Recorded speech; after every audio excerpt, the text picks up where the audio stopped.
হেফাজতে ইসলামের ঢাকা অবরোধ কর্মসূচি ঘিরে রাজধানীর শাপলা চত্বরে আইনশৃঙ্খলা বাহিনীর অভিযানের ভয়াবহ স্মৃতি এখনো তাড়িয়ে বেড়ায় ভুক্তভোগীদের। ১৩ বছর আগে এই দিনে মৃত্যুকূপ থেকে ফিরে আসাদের কেউ কেউ মনে করছেন এটা তাদের বোনাস লাইফ। ওই ঘটনায় নিহতদের পরিবাররা তাকিয়ে আছেন বিচারের অপেক্ষায়। আরো জানাচ্ছেন দীপু শিকদার।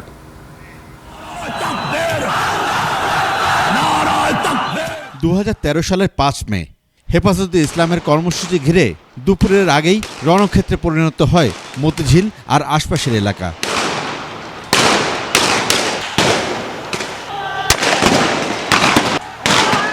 বিকেল থেকেই ছড়িয়ে পড়ে একাধিক হেফাজত কর্মীর মৃত্যুর খবর।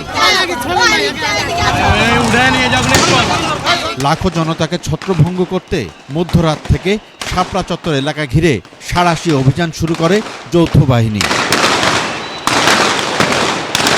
সমানে চলে গুলি, সাউন্ড গ্রেনেড ছাড়াও টিয়ার সেল। কোন রকমের উস্কানি ছাড়াই রাত ২টার সময় আমাদের উপরে এই আক্রমণটা চালায়। তো ওখানে আমি যতটুকু দেখতে পাই যে আমাদের সাথী সঙ্গে অনেকেই আহত নিহত হয়। নারায়ণগঞ্জ সিটি কর্পোরেশন ৩ নম্বর ওয়ার্ডে আমাদের বাসা, শুধু ওই ৩ নম্বর ওয়ার্ডেই প্রায় ৬ জন শহীদ হয়। সেদিন ফরিদপুর দুর্গাপুর এলাকার জব্বার শেখের ছেলে হাফিজ আল আলামিন গুলিতে প্রাণ হারান। পরদিন ঢাকা মেডিকেল মর্গ থেকে সেই মরদেহ শনাক্ত করে তারই আপন ভাই। পুরো মর্গের ফ্লোরটা ২ কাতারে সাজানো লাশ, ২০ থেকে ২৫ জন লাশ। দ্বিতীয় কাতারে ৩ নম্বর বা ৪ নম্বর দেই আমাদের হাফেজা।